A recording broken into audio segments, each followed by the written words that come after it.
Welcome to Paws Unplugged, the podcast that dares to go raw, real, and radically different in dog care. We're here to question everything from vaccines to kibble and get back to nature's blueprint for raising healthy, thriving dogs. If you're a dog lover who's ready to think outside the vet's office, challenge the norm, and embrace the untamed path, you're in the right place. Come join us twice a month as we unplug from the undoctorated narrative and dive into the wild world of natural rearing. It's time to let instinct lead. Let's get unplugged. Disclaimer, we aren't licensed medical professionals, and the information we're sharing is for educational purposes only. How you choose for yourself or your dog is your personal choice.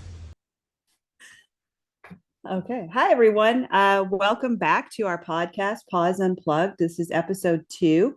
Back to the basics, the truth behind raw diets and the kibble craze. We have a lot of great information to go over with you guys today about kibble and raw diets. You're going to want to stick around and listen to the whole episode because from beginning to end, we have a lot of great information for you. Previous episode was natural rearing. What is it? And if you haven't heard that yet, go back and listen because the number one most important thing about natural rearing is a species appropriate diet. And so that's what we are going to dive into today and give you all the information that you need to know. And so Lorina, can you just briefly tell us what a species appropriate diet means? So a species appropriate diet is just basically canine diet, which includes 3 things: meat, organ meat or muscle meat, and bone.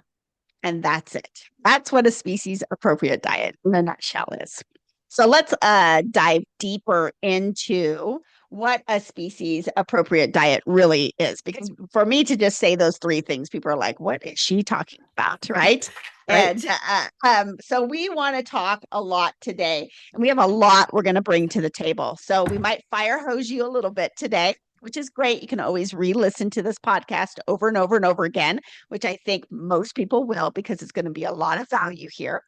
Right. But we're really going to define what a species appropriate raw feeding looks like, where it came from, how it came from, what are they eating and how are they eating? So let's first knock this one out of the park. I am actually a species appropriate raw diet coach for dog parents. I've coached over thousands of dog parents on how to feed a species appropriate diet. And one of the main questions I get when they're asking me about species appropriate is they'll tell me, what's the species appropriate for my Doberman Pinscher? And I'm like, it's the species appropriate. Like, you are telling me the breed of your dog, their species is canine. And so all breeds eat, or even mixed dogs, mixed breed dogs, right?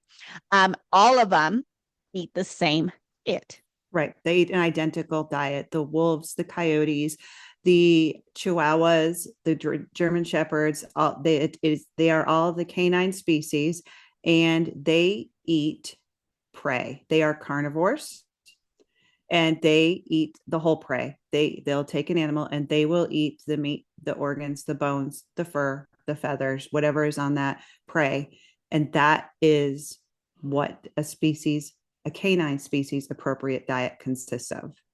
Yep. I always bring it back to when I'm talking to my dog parents.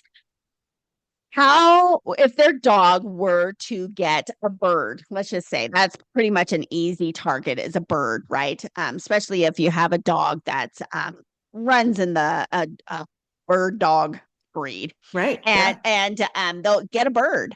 You'll most likely see the outline of the bird still laying on the ground, but the whole inside is gone, and primarily the digestive system is the first area a dog will go to.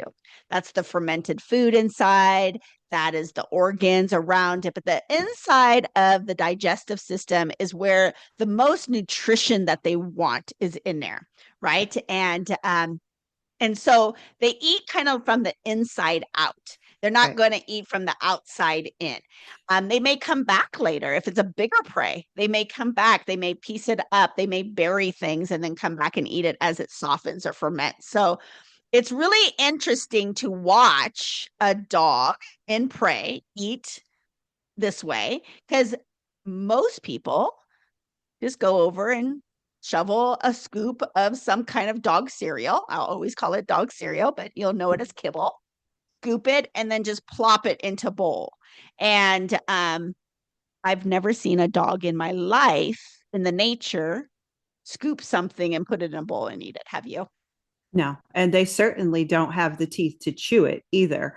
And so it's nowhere remotely close to what they should be eating, not in texture, not in size, not in ingredients, and not the way it is given to them in a bowl from a scoop, like you said. Correct. And so when we start sharing, I know that Lisa talks to many people through her breeding program, through just in general. She's full of knowledge and talks to multiple people a day. The nutrition background of a prey diet, versus a dog diet from a bag. And things that you're going to see and us talk about are products in a species appropriate versus what is in a bag or a can. Most things that are in a bag or a can have high carbs inside of That's those right. products, right? Yes. And that Yes. is the one thing dogs don't eat, is high carbonated foods like rice, potatoes, pea Corn. protein, corn, Um, those kind of things. Those aren't species appropriate by any means. Right. Not Um, only are they not eating them in nature, their bodies are not designed to digest them and get any kind of nutrients from them. They do not have the biological process to get any nutrition from those types of foods. Correct. So their number one is protein. Protein is what they thrive off of. When dogs eat a high protein diet, which is prey, right, of some form of prey, they're getting enough moisture within that diet. So if you look at wolves or coyotes or any kind of wild dogs that live in a high desert area where you don't see a lot of rivers or lakes or rain, coming down, they're not dying left and right as long as they're able to hunt and eat, because a lot of the water moisture that they need is coming from their diet, their diet, as they're not needing excess amount of water. When you look at a domestic dog, they must drink a lot of water in a Yes. dry kibble type environment diet, because there is very little to no real moisture that comes from real meat inside that product. That's right. So a raw diet is about 80% moisture versus a kibble diet is less than 10% moisture. That is a huge difference. Kibble fed dogs live in a chronic state of dehydration. Most people don't realize that. They drink a lot of water. Even that is not enough to keep them hydrated properly. No matter they cannot drink enough water to hydrate properly on a kibble diet. Um, and living in a chronic state of dehydration brings its own host of health problems alone, just that alone. We all know Yep. hydration is key to anyone's health and energy. And living in a chronic state of dehydration is not a healthy way to live. Especially for dogs, like their digestive is their immune system 100%. That's right. And when they are in a dehydration stage, that's where disease and other inflammation and a lot of other issues may occur. We'll deep dive into that area, but I want you to think about this just for now, just because are touching base on it. The dogs that get parvo are dogs that eat commercial foods and following the Western doctor agendas, the protocols, the immunization records, right? The shots. And if they're in a dehydration state, sorry, that's where disease is forming on top of all the other toxins coming in. Absolutely. If you're a person and you go to the hospital or if you take an animal to the vet, the very first thing they're going to give anybody is fluids because the number one thing you have to have is hydration in order to fight any disease. And if you're not hydrated, you will die. That's just the hard truth about that. So obviously something like parvo dehydrates you extremely, and that's where the danger of death comes in. So just think about how you don't have parvo, you're just living your day-to-day life. What state is your immune system in a chronically dehydrated state? That is a scary place to be because the first virus you come upon or anything that's stressing you, you're now so susceptible to getting very sick from anything you come in contact with versus an immune system that's just strong and robust and comes across something. If they even get any symptoms, probably won't even get any symptoms, but if they do, it's mild, the body fights it, you're moving on.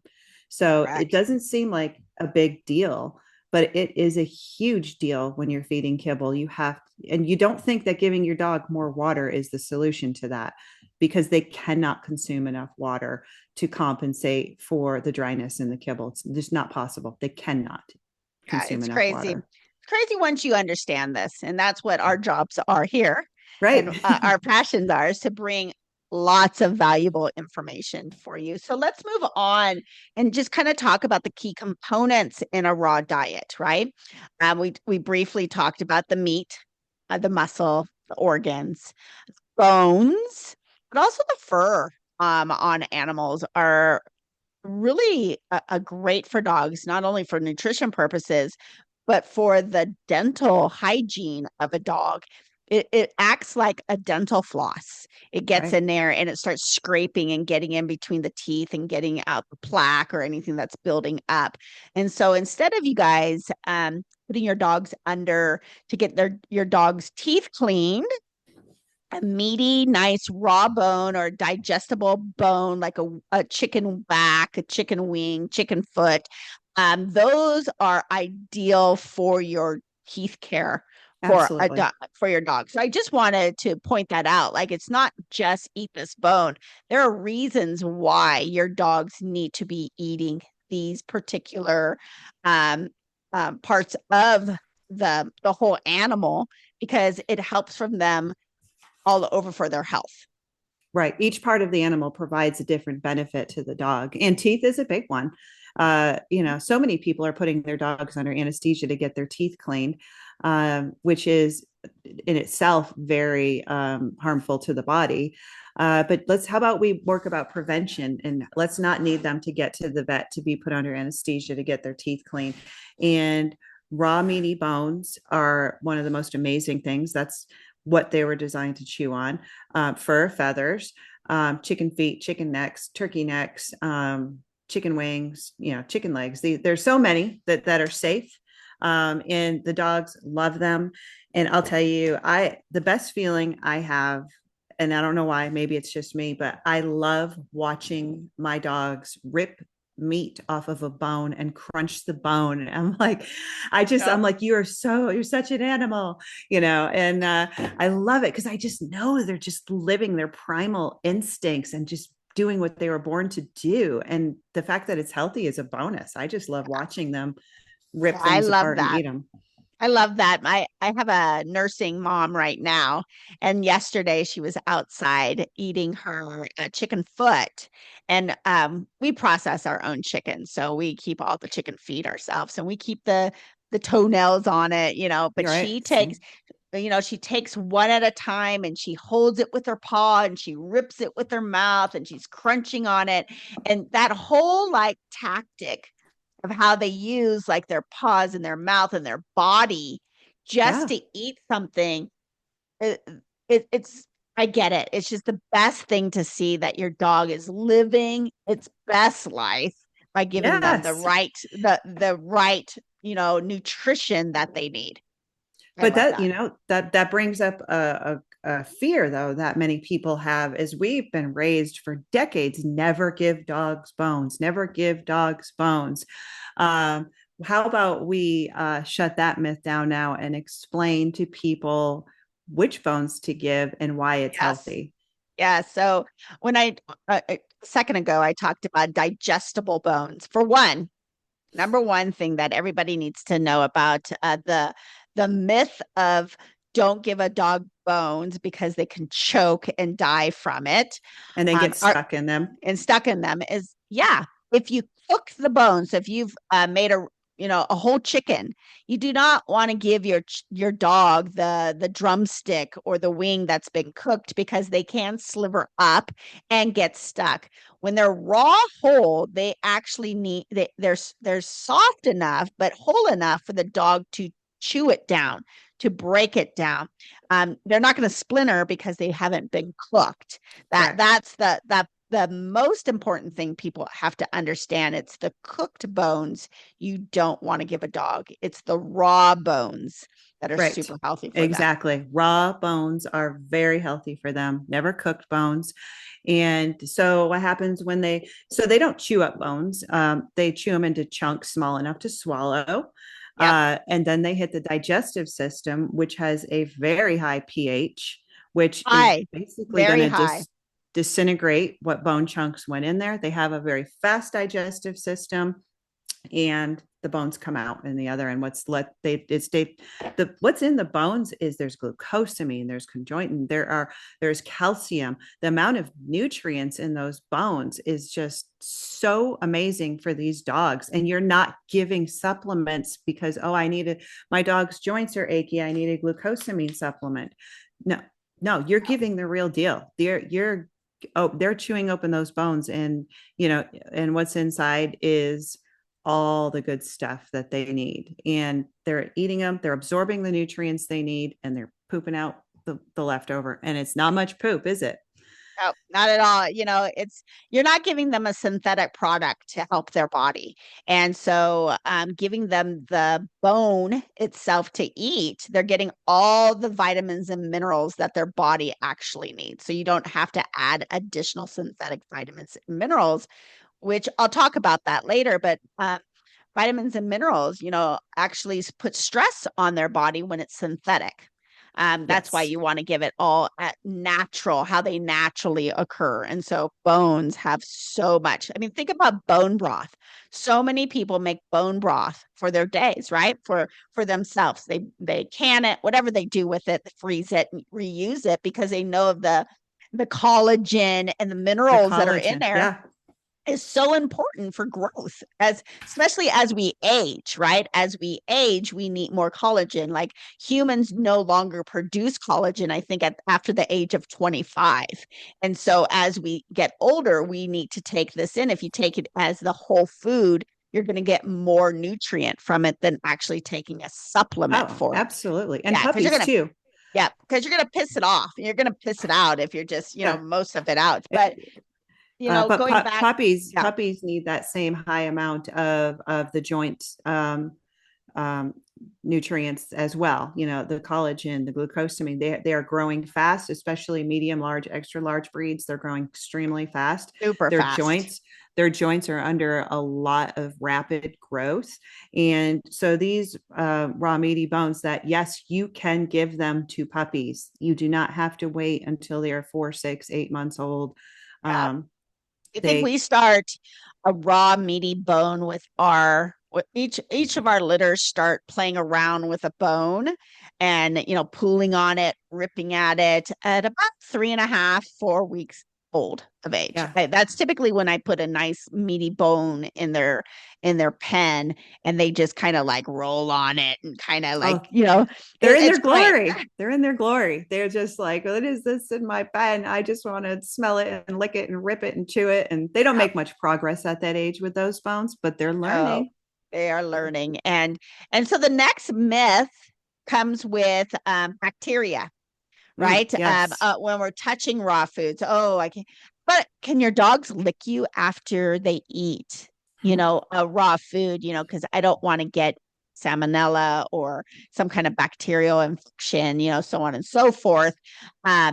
Should I wash their face after every time that they eat?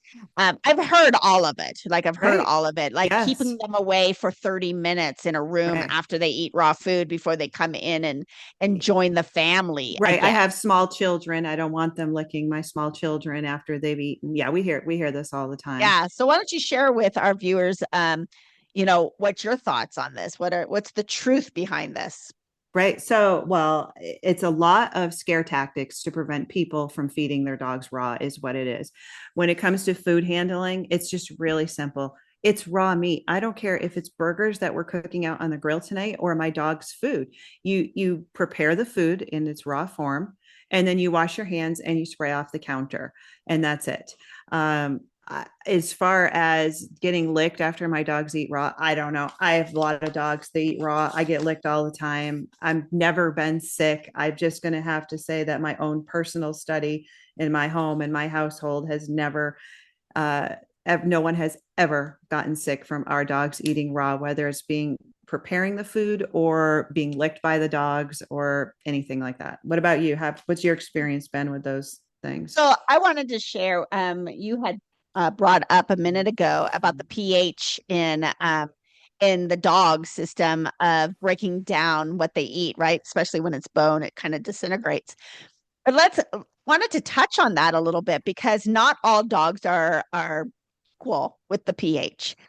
Did you know that kibble dogs pH balance is like 4 plus? That's typically where it sits at. It is about a 4. Sometimes Right. they'll get down to 3, but typically it's about a 4. Where a raw fed species appropriate diet eater is usually 0, 1. That's typically where they live. Yes, that's Yep. correct. And if you understand pH, it means where disease lives. If your pH is low, disease is not living in that environment. When it's high, that's where shit can hit the fan, but Yeah. that's where anything can start happening. So my whole view on when your dog eats food and when they're all done, the enzymes in their mouth are different. Their gut is different. Everything is different. But the moment that this food is in their system, into their mouth, there is no infections coming out that's going to, or bacteria that's going to come back at you to make you sick. It's one of the things I should look deeper into. It's something I don't know 100% on, and nor do I really care. But have you ever heard like a inside of a dog's mouth is cleaner than? I have always heard Yeah. that. Yeah. And Like, I don't know the whole I, background to that, but I'm thinking it has to do, and I don't think all dogs, again, run in the same category. I think it all depends on the lifestyle of that dog. And a raw fed dog's lifestyle is 1,000 times better than a dog that eats commercial food. that's correct. And that's, and we probably mentioned this, but I just want to reiterate it that, these raw meats, they can have salmonella, E. coli, and other bacteria in them that are harmful. They are not harmful to dogs because of their pH. Their pH just disintegrates those bacteria, and there's not damage. That in conjunction with how fast their digestive systems move, is there nothing has time to process it within the digestive system. They eat it, they process it, it's out. So it is very, very safe. You have to think these dogs in the wild, they eat animals that have been dead for days or longer. God only knows what is growing on those things. Yeah. But those, I mean, even regular, I hate to say regular, but that average dog owner has given their dog one of those dog bones, right? Like at a dog store, they'll have like frozen dog bones, which is kind of right. like a marrow bone or some kind of bone like that. A lot of dogs, mine included, I had a basset hound years ago, and I bury my bone. I'll come back to it Mm-hmm. weeks later. Right. He'll undig it, pull it out. I mean, this thing is just nasty looking, right? Disgusting. Yeah. But he sits there in the sun and he just gnaws on this whole thing and eats it. And never once did my dog get any kind of issues from it. It's that Right. whole fermenting part that dogs just love. So a fermented dead animal that has been, you know, bathing in the sun for 4 days, right? And Yes. just like So the smells, they're like, oh, this is gourmet. right. So, we've talked about, the main ingredients in a raw diet is the meat, the organs, and the bone. But another essential element to a raw diet is going to be tripe, green tripe. Oh, It is basically, it's the stomach lining of the animal. It is the most disgusting aspect of raw feeding for me as a human being. It smells terrible, but it is fermented, and it is loaded with natural probiotics for the dog. And it is so crucial for their gut health to have healthy bacteria in their gut. And they are going to get that from the green tripe. yep. I think that could be one of the components of why dogs go for the stomach first, right? Like They they instantly, they just know that's where I need to eat first. That's where all my nutrition and all the goods are. I'm going straight to that area. But I want to bring up to our listeners that green tripe is not something you go buy at your grocery store. They may sell it there. That is not what you want to feed to your dog. Once green tripe is put out at a grocery store by the USDA regulations, they have to be bleached. And so you don't Yes. want to feed green tripe to your animal from a grocery store, because now none of the None of the good good stuff's bacteria there. that's No. in it is no longer there. And now you're giving them something that is completely toxic. And so make sure that you're looking online. Look at most butchers, if you can get them to do green tripe, great. But normally you cannot. You have to go find Right. somebody that's There's selling it. some good companies out there that make some really good green tripe. They have beef, they have lamb, they have other goat tripe they from different animals. And you want to source those from places that are making tripe for dogs. But you said the animals, the dogs, they go for the stomach first, then they go for the organs. And dogs don't live off of education and Google searches. They live purely off of instinct. It's fascinating how strong their instincts are and how it dictates everything they do and all the decisions they make. And so they go for the stomach first, then they get the organs next, and then they get to the meat and the bones as fillers after they've gotten their most concentrated nutrients. So as healthy as meat and bones are and stuff, to dogs, they're instinctually more fillers for them. As when you're feeding kibble, it's all a filler. You're completely losing out on the core nutrients that the dogs need and that they know that they need. They go for it and they get in there and dig it out and eat it first. So, it's never underestimate a dog's instincts. If you've ever seen a pregnant dog giving birth and caring for newborns, just how strong their instincts are. They've never read what to expect when you're expecting. They haven't been YouTubing, what's having puppies like. And, we've never sat down and talked to them about what they can expect and what, they are 100% instinct. It all kicks in, and the dogs, males and females of all ages have those instincts for survival. And, you don't ever discount those instincts because that is how the species survives. Yep. The last thing that I wanted to debunk in this area is cooked food. So a lot of raw feeding parents are like, can I cook the food? Can I slightly cook the food? That way I can put the vegetables with it and mush it all together. I can put it in a slow cooker. They just want to the food. They feel like cooked food is the way they should do it because of safety purposes, right? And I'm going to tell you, and a lot of you do not like to hear this, because a lot of you will say, but my dog's thriving off of this cooked food. Well, yes, your dog is thriving because it's away from kibble, Right. but long term, they're not really thriving. Right. And cooked food takes away all the nutrition that they're looking for in a raw diet. Right. They need all those minerals and vitamins. It's not getting cooked away. We come away even in our own food. Right. We know that Yeah. cooking destroys nutrients. Yes. What about fruits and vegetables? So that's a secondary type of, I don't even think vegetables are a thing in the dog's world unless they're getting it like out of a rabbit's stomach. Again, it's all been fermented within an animal they're eating. It's fermented within their stomach. Are they pulling up carrots out of the ground? Most likely not, right? But let's say a rabbit pulled a carrot out of the ground and left it behind, and one of these wolves or coyotes or even a dog were to walk and find it, they may munch on it, but it's not going to be their first food to go after. Right. Because dogs Yeah. are predators, they are scavengers, and they are opportunists. So Yeah. if they came upon a carrot, well, they might eat it.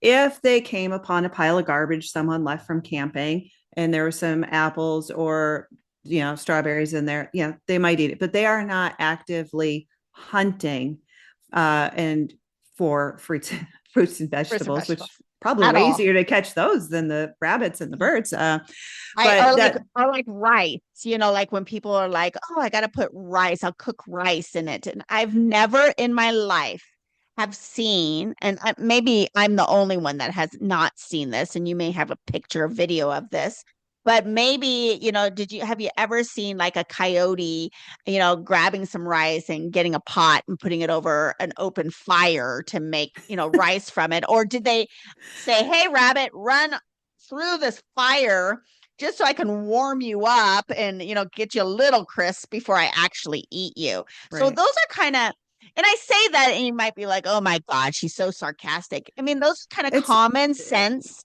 You got to kind of think about it. Have you ever seen this out to the wild? Every time you have a question, should I be feeding this to my dog? Should I be preparing it this way for my dog? It is very simple. How in the wild are the dogs preparing their food? What are they eating and how are they preparing it? They're eating what they can get their teeth on, as far as predator prey, and they're preparing it by ripping it apart and swallowing it. That's it. That's all you need to do for your dog. You do not need to overcomplicate this. You do not need 1,000 different ingredients to make sure your dog is getting everything. And Lorraine, I sent you this morning, and I got to bring it up today because this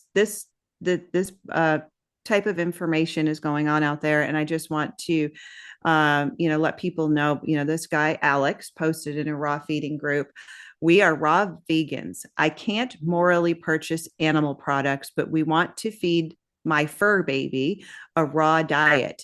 What vegan foods could I feed my dog? None. Zero. None. R.I.P. fur baby.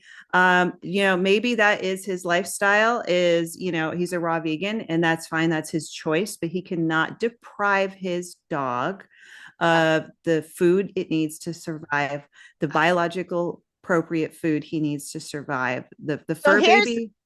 Yep. Here's one of the things you can test out. If you are vegan and okay, good for you, and you want to feed your dog a vegan diet, and you're going to say, okay, let me see if my dog's really vegan.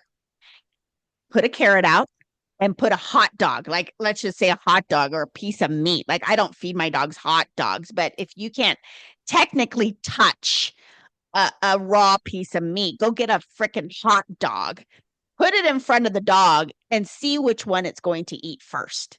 Yeah. It will never be the carrot. Ever. Right. We cannot put our diet choices onto our canines. We cannot do it. Alex here says he cannot morally purchase animal products. I just think he shouldn't have a dog. Or Alex, he can take up hunting. If he can't spend his money on it, he can go out and hunt some rabbits or butcher some chickens in his yard. This bothers me because this comes up a lot, and there are actually raw feeding vegan groups on Facebook. It's crazy. It's crazy. I have a vegan friend down the road, and she got a dog just over a year ago. And no, she wasn't trying to feed her dog vegan because she's smart. And but she did not want to do a raw diet because it bothered her touching raw food. And so she thought, oh, I'll just go get really good high kibble. right? That was her first thinking here. And she first fed her dog some raw. I gave her some raw food to feed her dog. Like, here's some raw food. And then she ran out and she decided, I'm going to get some really high kibble and just give my dog that. And she messaged me and she said, Lorina, here's what happened when, and her dog's name is Nova too. Here's what happened when Nova ate the kibble. It's like taking your kid to McDonald's and then giving them like Starburst or Skittles afterwards. My dog turned into an ADH dog. Like, it was hyper, it wasn't listening, it was all over the place. It was the worst thing I've ever seen. Right. And from that day, she's never fed her dog kibble again. And now he cuts up meat. She gets meat. Good for her. She does all the things, and she understands that her dog is not a human. It is a dog. Right. And that's just, if you are a vegan, you have to be willing to step outside of your comfort zone and feed your dog the food it was designed to eat. You can't get around it. You know what she saw on feeding her dog that kibble were the immediate effects. That doesn't even come close to the long-term effects. That was just an immediate, and thankfully she saw that right away. But the long-term effects get pretty bad, and we'll talk about those later. Yep. So other things that we need to dive into is in the kibble world. Have we even talked about kibble now? We haven't. I think we need to go right into kibble and kind of tell a little bit of the history of how did kibble even come into play. Right. So kibble was not a thing until we went into World War II. Dog food was dog food. You either gave your dog scraps off your dinner, your plates at night and in the morning, or you bought a food called dog food in a can. I mean, usually, or biscuits. Sometimes they had a biscuit you would get too, but usually it was dog food in a can. And you plop it out like cranberry sauce on Thanksgiving, and it was food. It was just meat and some water. So it made kind of like this gelatin kind of form on the meat with blood. And that was the food. And back then, when dogs were eating this way, there was no outbreaks of major issues of stuff, right? Right. And dogs were living to 20, 25 years of age, right? 15 to 25. Let's just put it that way. Right. Dogs just lived forever. They were never fenced. They were never leashed. They kind of just roam, like they did life like they were wild, except they had the domestic side where someone opened up a can or scraped their plate and put food in a dish and they ate it. And then when World War II came on, the metal was very much needed. And so they had to figure out a way to get away from putting food into the can, but still provide dog food to dog parents.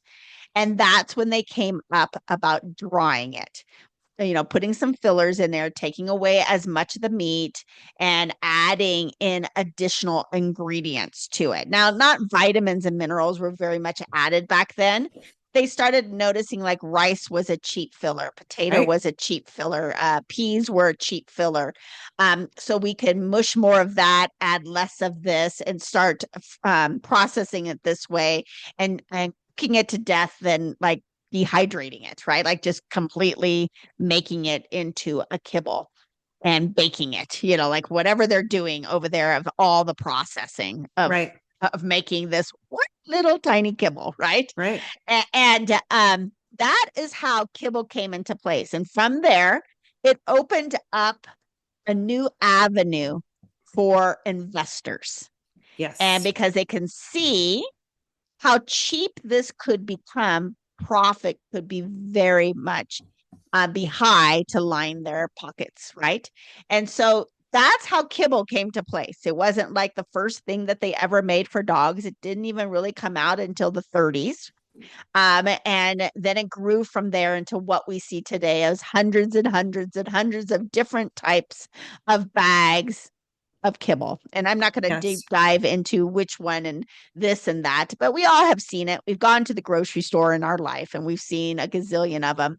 We've Right. probably been to fancy pet stores, dog stores, animal stores, and they have every kind of dog food you can think of, from grain-free to special diet to diabetic dogs to, you name it, there Senior is. dogs, Oh everything. yeah. So yeah, Yeah. so that's when talking about kibble, there's a lot of misconceptions out there about good kibble, bad kibble. I think there's a lot of people know that you can go get some Old Roy, which is probably the bottom of the barrel, and a lot of people love their dogs and want to get them the best dog food that money can buy. They want to get quality ingredients and they want to give them the best food. Their intentions are really, really there. They really are, but Yep. they are being deceived on what is in their dog food. You know, there's two types of dog food you can purchase dog kibble. There's the kind where they literally take the dead and diseased animals, roadkill. There's no regulations on this. The animals that have died of diseases and everything, and they sell them to the dog food companies, and that's their base for their um, dog food. And then there's companies that actually source their meat from decent sources, where it could be, we'll talk about this in a little bit, it could be some good venison, it could be some organic chicken or turkey or beef. And that's where they start with their base for their food. So they have, so you can start with a very unhealthy, sick base for food, or you can start with a quality base. But here's the thing, guys, the end result is the same. All bad bacteria and everything are cooked out of it, and all of the good nutrients are cooked out of it. The processing to turn meat into a crunchy piece of kibble, they are cooked at such high temperatures that absolutely nothing survives, the good or the bad. And then at that point, they then add synthetic vitamins to it. And so, whether you're buying the cheap stuff or the expensive stuff, you are getting highly processed food with synthetic vitamins added in. And you are being deceived and you're being fooled on the quality of the food that you're feeding your dog. Yep. I 100% agree. I'm gonna dig into some of those areas a little bit deeper. So, organic. I know so many people are like, I buy my dogs an organic brand. This is what I buy. The organic marketing in dog foods is such a scam. And I hate to say that because I am pro organic foods. Like, I love buying organic, this and that, right? But in the dog world, it's not so much. But it only has to be 10% organic, and these companies are allowed to slap a label onto their food and call it organic. So you may think they can say organic turkey, chicken, venison, elk. They can name all of that. But that doesn't have to be the organic product that's in it. It could be the pea protein. It could be the cranberries. It can be, like the chickpeas. Like, it could be these weird ingredients. The main component is the same component that's in the cheap dog food. Yeah. Euthanized animals. Where do you all think that goes? Science Diet was the first company to recommend they start or relieving veterinarian facilities of these euthanized animals because it was starting to cost them a lot of money. It's like butchers. You have to pay for the waste to dump it somewhere. And so someone will come knock on their door and take that waste away from them at no cost to them, which saves them money at the end of the day. Oh, And they They found dog DNA in dog food before. They're using the dead dogs to make dog food. People Of don't know course, that, but of it's in there. course they are. I mean, people think that we're just burning them or doing these kind of things to them, but they're not. They're all being taken to some kind of rendering facility. Either people are buying it or that's where they're getting dumped off, and then companies come there and buy it from these rendering factories. And so I want you all to understand that even though we are throwing shade at a topic and saying raw is superior, there is a reason we are doing that. We are bringing to the forefront exactly how these dog ingredients in a bag or a can is made and processed. And there's so much being fooled to the dog parent of believing these bullshit balance and complete labels, these, mills that we're taking in some photographer's studio and then claiming veterinarian approved when they paid one veterinarian thousands of dollars and gave them so much stock in their company to get a profitable way of earning from their name on there.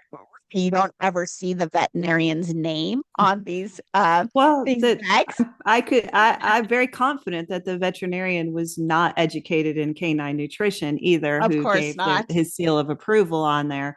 But that comes right straight to our topic. That's a really big one. People always, always, always ask, how do I know I'm giving my dog a complete and balanced meal?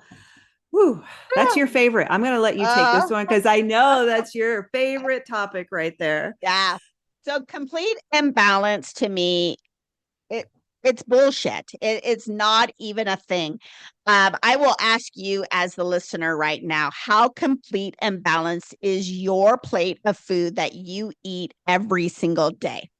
It's Each meal, probably not each meal, each each meal. meal, Yeah, right? Like every time you're eating and putting food on your plate, are you like, oh, there's 10% of that and 20% of that and 50% of that? Like, are you making sure it's balanced and complete? Dogs don't eat balanced and complete. They eat to eat. They're like, oh gosh, I got too much of that bone. I need to stop now, and I'll have bone tomorrow. Like that's not how they eat. Or no, oh wait a minute, that's a little over the liver content. I'm gonna die. Like that's the other one. Like if you eat too much liver, your dog's gonna die. Your dog's not gonna die from eating too much liver. It may get a little runny poop, but it's not going to die. The right, fear in this whole balance and complete is what has gotten us to this situation today where right. people are so fearful of feeding their dogs real food.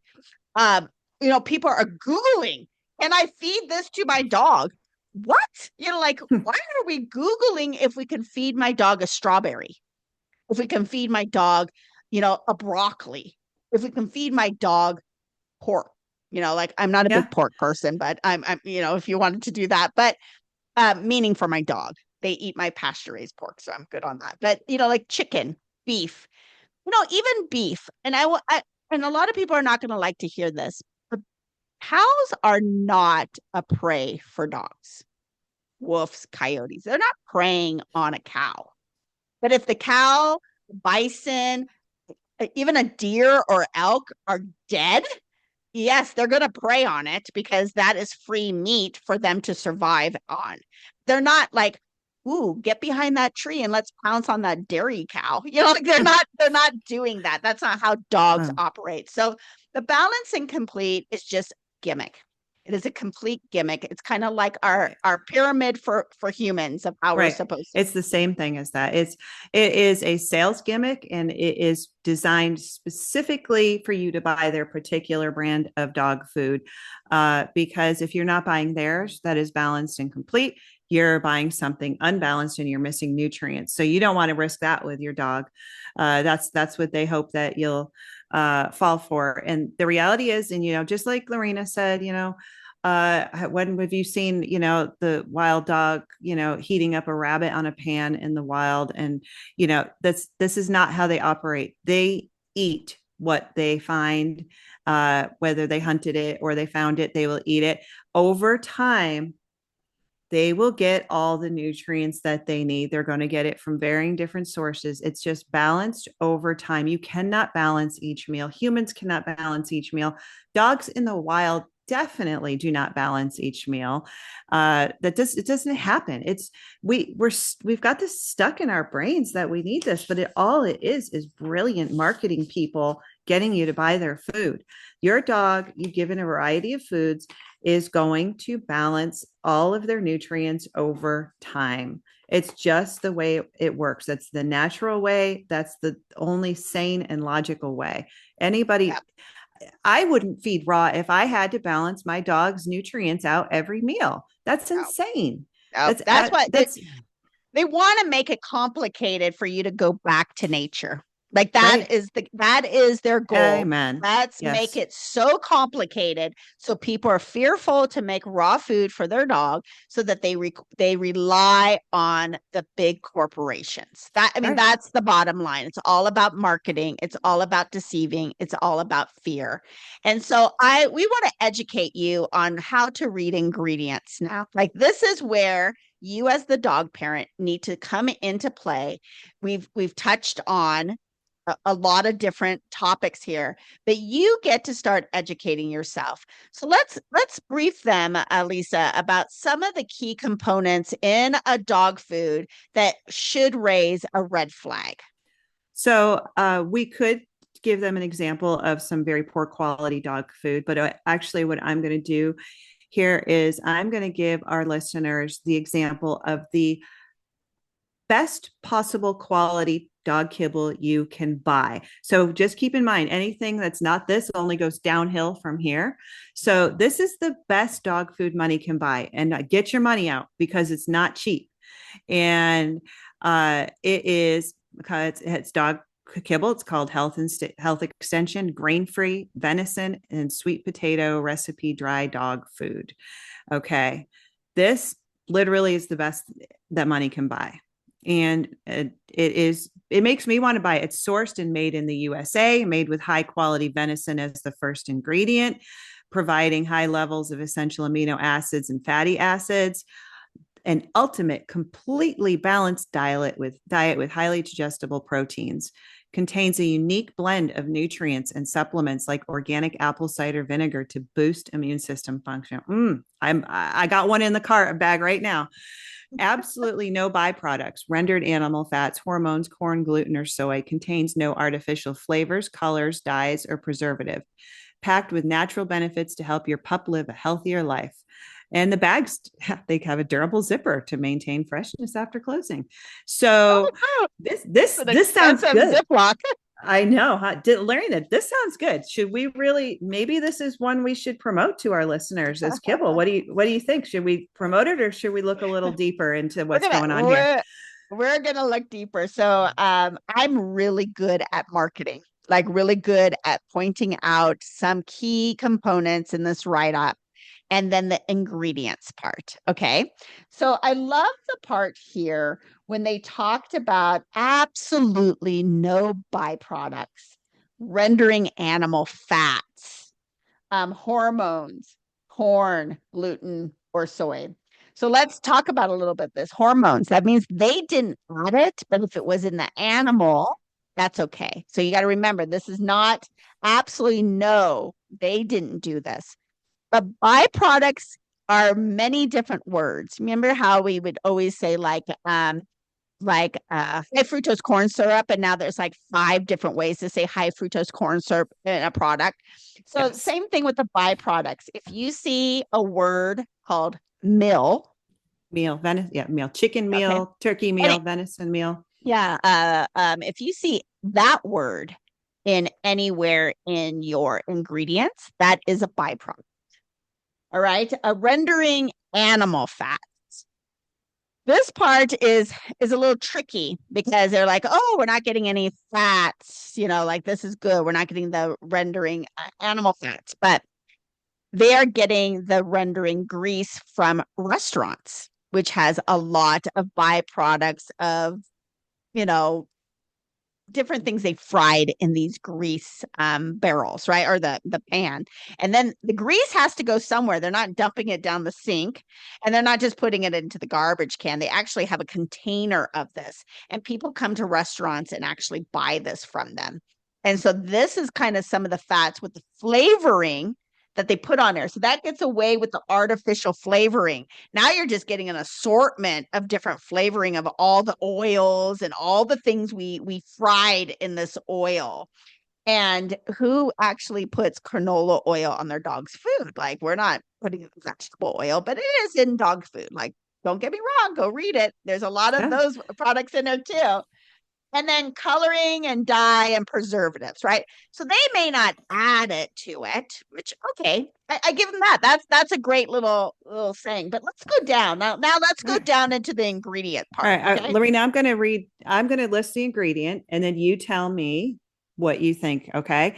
So the first ingredient, deboned venison, right? Oh, nice. You know, We like that. We're picking it off the bone. So sweet. Right. We like that. Although we did talk about a while back about even if it starts off good, what happens to it? It's highly processed. It's losing all its nutritional value. But that is, since this is the top of the line dog kibble out there, that it is listed as their first ingredient. So that's a good start. All right. Next ingredient, venison meal. Ouch. We didn't get very far. No, there's your byproduct right there. Okay, let's move on because we already talked about what that is. Yeah. Next one, whole sweet potatoes. Oh, yeah, we're gonna throw some sweet potatoes in there, right? And that'll fill it up. It's the third ingredient. There's a lot of them in there. A lot. Okay. Next one, pork meal. In our venison recipe, we now have pork meal. Yeah. Did it even say pork on it? Did you even see a pig on that? The cover of. I didn't see a pig on there. I want my deer Are we meat. getting some? Yeah. I want my deer meat. Bacon. You're gonna get venison and bacon together, right? But this one is meal. So this really isn't the bacon. This is the grind up of everything that's left over that actually nobody eats. And so they're processing that down and creating a meal. It's kind of like you get meal for your garden beds, and it's really that flaky kind of feel sand. This is what this is. It's just the grind of the leftovers that you can't sell at a grocery store. Right. Yep. Okay, next one we're heading into here. Chickpeas. Oh. Again, if the dog was vegan, this would be great. But the dog isn't vegan. Alex might like this food. Okay. Then after chickpeas, we're moving into lentils. Oh, yeah. Again, another vegan ingredient that nobody eats because a dog can't eat you don't eat lentils raw. You have to cook it. Like it's a cooked source. An animal would not be eating lentils. Okay, now we're getting out of some food here, and we're getting into sunflower oil preserved with mixed tocopherols. Sunflower oil. We have seed oil. Yes. So if you haven't been educated lately about the seed oil is very heavily processed. This isn't even sunflower seed anymore. This is like some kind of byproduct of the sunflower that is super cheap, and they can throw it on there and add some kind of flavor to it, if it even has a flavor to it. It's just another add in. Right. And the seed oil is it takes 680 days, I believe, to get out of your system. And that's how long it takes. So every time, like us humans eat seed oil, it's taken us almost 2.5 years to get it out of our system. Yet we're giving it to dogs. And this is in the top ingredients in this food too. So there's going to be a bit of it in there. After that, we're going to move on to brewer's dried yeast. Not that the dogs go and get that, but it is what it is. It's not that big of a deal. Right. It's going to be great for the digestive system. It maybe help a little bit for the skin. And then we go on to the salmon oil, source of DHA. Because DHA isn't overly processed at all. That's a joke, by the way. Right. Dried beet pulp. Because dogs love beets. and they got the pulp. It's got a So benefit to that. So I'm going to tell you where the pulp comes from. It's not really just the pulp. It is from the beet. When beets when they cut it up and do something for it for some kind of plant, right? Plant meaning they're utilizing it for some kind of ingredients to use in human food. There's a lot of excess parts that they don't have. And instead of trying to throw it away, that's costing them money at the grocery store, they're selling it to a third party. Well, there they go. They've got a use Yep. for it now. No waste. Yep. Yep. Now we've got coconut oil. Yeah. I can't even imagine what happens to this coconut oil when they process the food at these extremely high temperatures. If there's not anything good left to it, but I also wonder if something bad happened to it in the processing phase there. Then we have organic apple cider vinegar. Okay, so you notice none of this says organic until we get to the organic apple cider vinegar. Right. That's correct. Okay, so because you see that, and a lot of people see, like very good ingredients, organic. Remember, they said organic somewhere in their write-up. Oh yeah, here supplements like organic apple cider vinegar. Like, I bet you it's the only organic product in this whole ingredient. Maybe there might be one or two other things. But... So they have a couple other organic supplements here, but you did notice that the main ingredients listed in the food were not one of them were organic. No, and apple cider vinegar. Why are we needing to put that in here? Why don't you just put apple cider vinegar over your dog's food? Right. Yeah. Like, here's a cupful. What quality is it by the time it's done being processed, as opposed to putting a teaspoon of apple cider vinegar on your dog's food? This is all marketing here to make the consumer or the buyer that's going to feed it to the consumer, right? To make them believe that this is a magnificent, balanced, and complete diet. Right, because this keeps going, guys. Hang tight, because we're not even close to being done yet. Okay. Then after we're done with the apple cider vinegar, then we go into organic turmeric, organic black pepper, organic ginger. Those three products are organic. Then we go on to bovine cholesterol, not organic. Organic blueberries, cranberries, not organic. They're all over the place here with what they're sourcing is organic and not. So it's not like it's truly organic product. I guess they got cheaper cranberries somewhere. Organic goji berries, organic tart cherries. Organic tart cherries. Why is this in the dog food? I don't know, but what's really interesting is the one biggest fear in the Western, dog groups is don't feed your dogs cherries. Yeah. Like don't feed them cherries or grapes and all the things but let's put it in the dog's food. Oh my gosh. Nothing's wrong with it, by the way, but yeah. Right. Yeah. Organic pineapple, organic papaya, organic apple. Oh my gosh. This is a lot of fruit. Again, there's no nutritional value in any of this after it's been processed. But even if this was raw, I'd be like, oh my gosh, this is crazy. Let's see, where are we here? Dried kelp, dried seaweed meal. There's your meal again. New Zealand green mussel, organic carrots, organic pumpkin, green tea extract, sage extract, organic parsley. Okay. Organic spinach, organic kale. This might be good for humans, actually. I don't know about the dogs. We're buying like a seasoning here. Right. I know. Okay. Sweet basil, thyme extract, organic ashwagandha. I guess that's going to keep the stress levels and anxiety down in the dogs here. Organic chaga, organic lion's mane, organic reishi. We're getting into all the mushrooms now. Turkey tail, shiitake, maitake. Okay, organic cordyceps. What are those? I've never heard of that. Do you know what that is? I have no idea. If anybody knows, let us know what organic cordyceps are.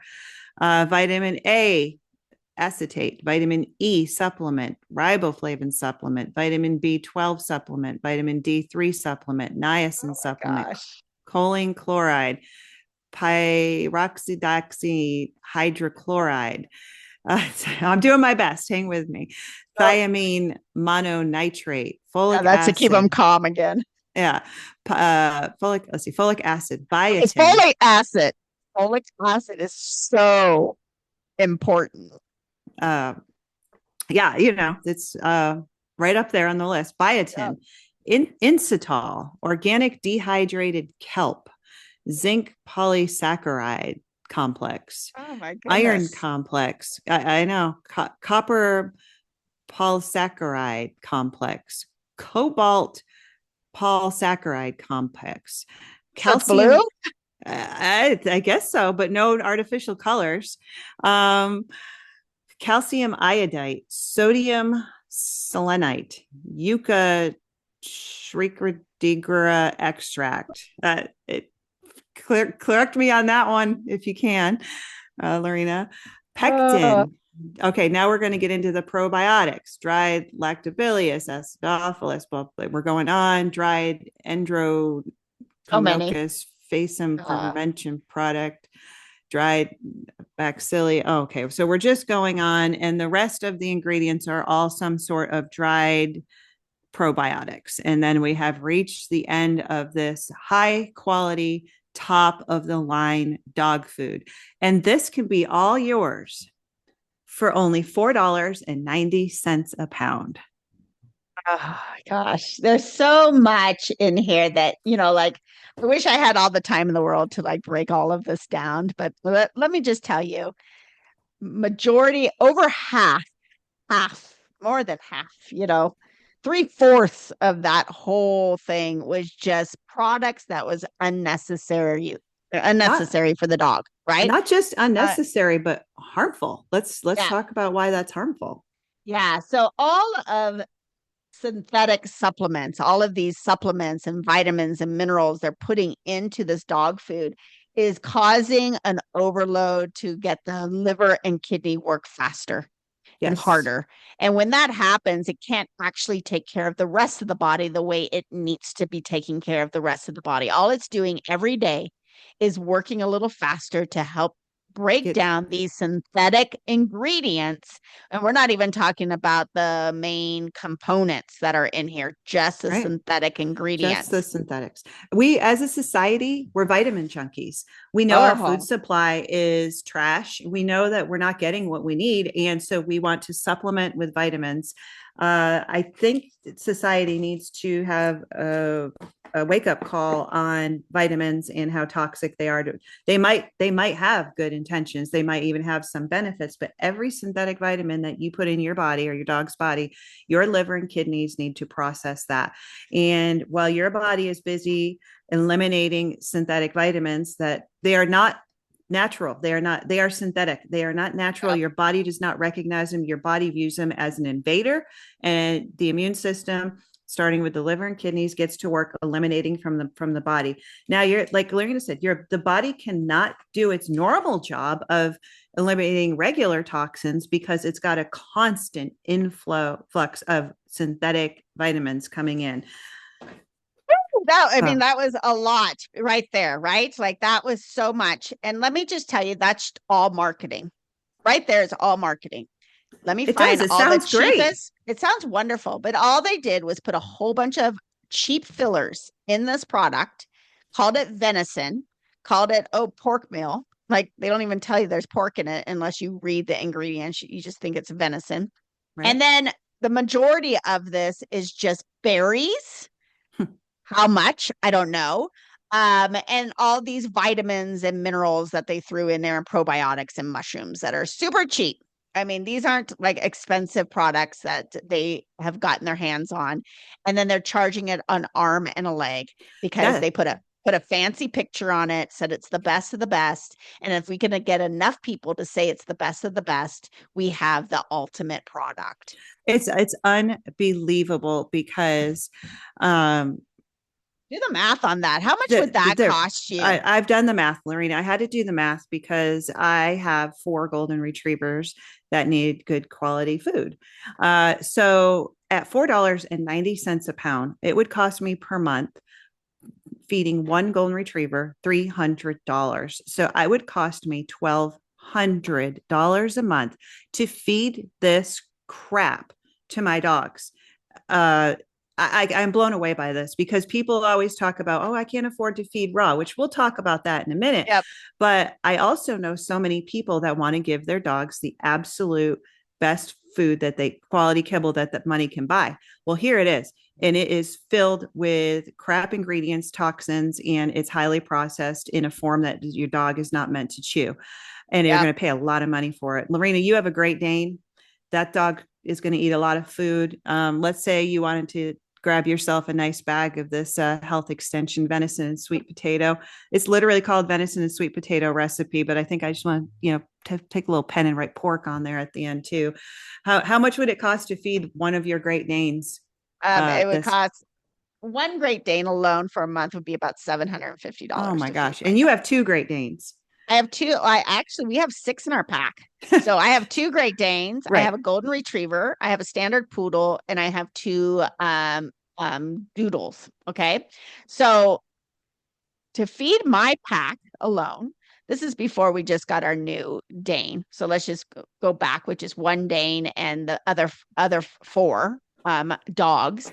My pack cost me just about $700 a month to feed all of them. That's 5 dogs. Big dogs. These aren't small, little, tiny dogs, right? I have some big heifers in here, especially my Dane. So, right. I could not afford. This would be more than my mortgage payment if I. Oh gosh, yes, yeah. Like, and that's the thing. Like, yes, okay. So this is an example of expensive dog food, but people buy it. People are out there buying it. Yeah, people do buy this, and they claim they feed the best of the best. But I'm going to tell you, most dogs that I see that are on any form of any type of kibble, cheap or the most expensive, all of them have learning disabilities, meaning they have some kind of fearfulness in them. They have some kind of habit that isn't best for a dog, right? They might not listen well. They might be hyper. Then it starts diving into health problems, skin problems, allergies. You start naming it. Like, I see everything in dog groups about what dogs are dealing with. You ask me, I have 6 dogs. Ask me how many times my dogs have been to the vet for health problems. 0. Never. Ask me how many times I've had a skin issue with my dog. None. No. Ask me how many times my dog is throwing up on food and I have to switch foods again. None. Like, right. My dogs aren't obese. Right. My dogs aren't having health problems. Like, if you just which one of your dogs doesn't tolerate chicken?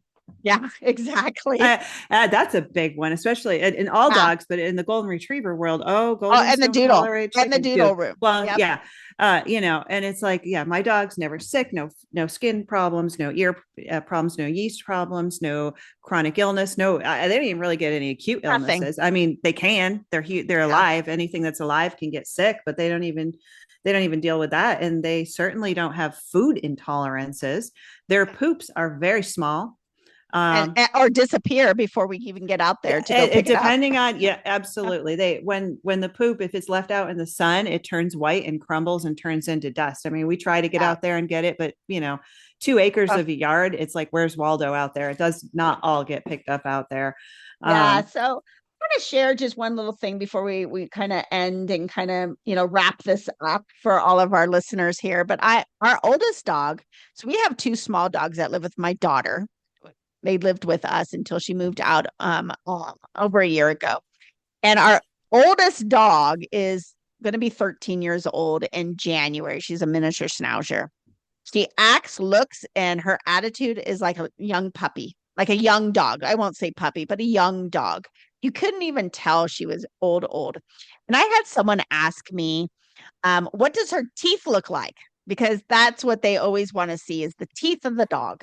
Right. And of course, she's not living with me, but she did send me the picture, and I just haven't circled back to this person. So if she watches this, I could always send it to her. But she is 12, almost 13 years old. She does have 1 missing tooth, not because of a tooth issue, but because of her and another dog trying to fight over a bone. Okay, so dogs are just dogs, and one wanted it more than the other, and so it kind of her little tooth out a little bit, but her teeth are white.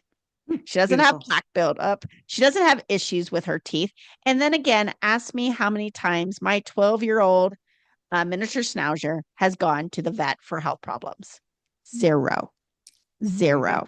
Yeah. And she's only been raised on raw food and not compromising her immune system with any other kind of toxicities. And that's the way it was meant to be always. And that's the way it always was until the kibble industry saw profit out there, because people love their dogs and people spend a lot of money on their dogs and they know Yep. that. Yep. So any area that they can see profit in, they squeeze their way in, and it's the highest profit margin that they can find. Yeah. I So think in the notes she should put in, I mean, we can go over it real quick, but I would put in the notes how many recalled kibble there are on the market. And when they recall products, they don't recall it like, have you guys all heard Costco recalled some dried salmon or some kind of salmon at their store, and immediately they pull it off the shelves, right? Immediately it is gone. When they recall dog treats, dog food, any kind of kibble food, canned food, whatever it is, it doesn't get pulled off the shelves. It actually stays there quite a long time. And then eventually it ends up at your Ross or TJ Maxx or some kind of discount store. That's what happens. yeah, so I'm just going to just briefly list off just a few of the recalls in the last couple of years on kibble, because people think, well, it's safe. If it's been approved by the FDA or the AFCO, it's going to be safe for my dog. It's going to be balanced and complete, and it's going to be everything my dog needs, but it's going to be safe. And this is not the case. We have Victor dog food recalled due to salmonella contamination. Primal Pet Foods recalled for elevated levels of vitamin A. We have Spot and Tango recalled due to salmonella contamination. Fresh Pet recalled for potential salmonella contamination. Sport Mix recalled due to aflatoxins exceeding acceptable levels, leading to the deaths of 130 dogs. From 4-Star Nutritionals recalled due to elevated vitamin D levels. Simply Nourish frozen dog food recalled to elevated vitamin D levels. Sport Mix recalled due to elevated levels of aflatoxin. Now, to get a recall on a dog food, it's got to get through a lot of sick dogs before anybody takes any action. And probably a lot of dead dogs too. And yeah, like thousands, not just like 5, like a lot of action needs to be taken. And so don't ever assume that the kibble you're feeding your dog is safe because it's on the shelves of the store. Which is going to lead me into our next subject, like where are you going to get raw food? Lorina and I have 2 different methods of feeding our dogs raw, and I think both of them are excellent choices. Lorina makes her own food. She purchases the meat, the bones, the organs. She grinds them up, and there is no excuse. There's no age not to transition at any time. If you have a 12-year-old, dog and, that's still getting around, it's not too late to change to raw. Yeah. So you know what? There is no age that your dog is too old to transition to a raw diet. At any age, it's going to benefit your dog. The younger your dog, the better. That way it has a whole lifetime ahead of it to, consume the food it was designed to eat. But don't ever think that if your dog is old that it's too late. That dog and the old dog is going to get much better quality of life in its last years on a raw diet. And actually, dogs are so happy when they're eating raw. They never refuse their food. They don't tip their nose at it. It doesn't sit in the bowl all day. They love it. Yeah, and I've had dog parents say like, "Oh, I've tried raw, but my dog won't eat it." And they've tried it like 1 or 2 times. There's actually a good transition period that you have to get your dog into eating raw, because they are addicted to the excitotoxins and the other chemicals that are in kibble. And so letting them smell real food is a little different than their kibble. So they're like, "Hey, where's my kibble at?" Kind of thing. So the transition is there for any dog parent to give. And the other thing I wanted to share on this is that I have people that come to me that their dogs have diabetes, or they have cancer, or they have some kind of health problems, and they're like, "We want to lessen the stress on our dog and we want to do raw right now." And they are living longer or still living than what their vet told them they would do Right. if they stayed on the same protocol that their dog has been on their whole life, right? So yes, I 100% agree with you. There's never a limit on when a dog can start, of age limit. A dog can start with raw food. Right. And same thing with puppies. Like when you bring a puppy home and if the breeder was feeding kibble, you start raw the day the puppy comes home. You Yes. don't Yes. think that the puppy is too young to eat raw or anything like that. Or, slowly transition into raw. Just throw the bag kibble out that your Yeah, breeder gives and puppies are start feeding different. raw. Yeah, puppies Um, just feed them raw right. immediately. Just Absolutely. immediately. They're ready to go and they will eat it and they're the easiest to transition. So Yeah. from puppies to senior dogs and every dog in between, get them on raw. Do not think that there is any situation or that is not appropriate to switch your dog to the diet they were designed to eat. And like Lorena said, some older dogs, they're addicted to a lot of the ingredients in that kibble on purpose. They are addicted to it. It might take a couple days for them to accept this new food, but trust me, there's no dogs out there that make them go hungry a couple days. They're going to get real curious about that raw food. But Oh yeah. Oh um, yeah. there's no dogs out there after a little bit of time that will continue to refuse raw. It may be an outlier, but in general, the vast majority of dogs are going to take to raw and very quickly and do so with a beautiful transition. I 100% agree. So, okay, so I wanted to share with you all that we are putting together a group that you guys can all come and join. It's a community group here on over on Facebook, and come learn from us. Come be part of our community. We'll be sharing more information over there.